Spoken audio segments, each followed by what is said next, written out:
नमस्कार सर्वांना. सर्वप्रथम महाशिवरात्रीच्या सर्वांना खूप खूप शुभेच्छा. स्वागत आहे तुमचं कावेरीज किचन कथा या यूट्यूब चॅनलमध्ये. आज आपण बनवणार आहोत उकडलेल्या रताळ्याची खीर. इथे मी उकडलेली रताळी घेतलेली आहे. रताळी छान किसणीवर बारीक करून घ्यायची आहे किंवा तुम्ही हाताने देखील रताळी छान अशी स्मॅश करून घेऊ शकता. अगदी झटपट होणारी ही खीर आहे, त्यामुळे उपवासाला नक्की ट्राय करा.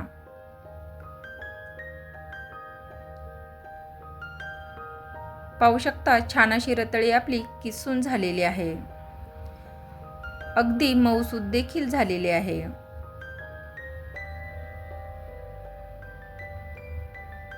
खिरीसाठी मी इथे काही सुकामेवा घेतलेला आहे. काजू, बदाम, पिस्ता, मनुके आणि चारोळी. तुमच्याकडे जर असेल तर नक्की घाला, नाही घातलं तरी चालेल. इथे मी कढईमध्ये 2 चमचे तूप घालून घेतलेले आहे. तुपावर आपल्याला किसून घेतलेली रताळी छान अशी परतून घ्यायची आहे. छान अशी रताळी आपण परतून घेऊया.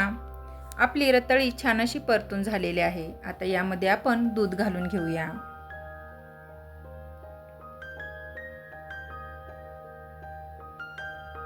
दूध घातल्यावर छान असं मिक्स करून घ्यायचं आहे, जेणेकरून रताळ्याची गुठळी कुठेही राहणार नाही याची काळजी आपल्याला घ्यायची आहे.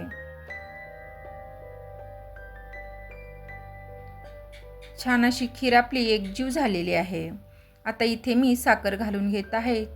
साखर तुम्ही इथे तुमच्या आवडीनुसार कमी जास्त करू शकता. तुम्हाला कितपत गोड हवा आहे त्यानुसार तुम्ही इथे साखरेचा वापर करायचा आहे.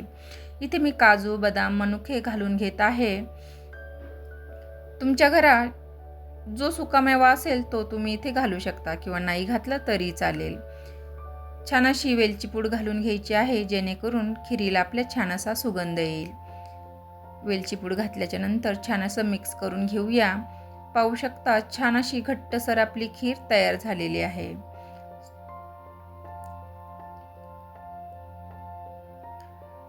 अगदी झटपट होणारी ही खीर आहे. आता आपण एका बाउलमध्ये काढून घेऊया.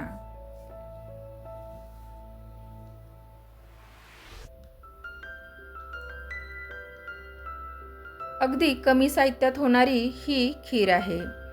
उपवासासाठी हा पदार्थ तुम्हाला कसा वाटला कमेंट करून नक्की सांगा. व्हिडिओ आवडल्यास लाईक, शेअर आणि सबस्क्राईब करायला विसरू नका. व्हिडिओ शेवटपर्यंत पाहण्यासाठी धन्यवाद. कावेरीज किचन कथाला इन्स्टा आणि फेसबुकला देखील फॉलो करायला विसरू नका.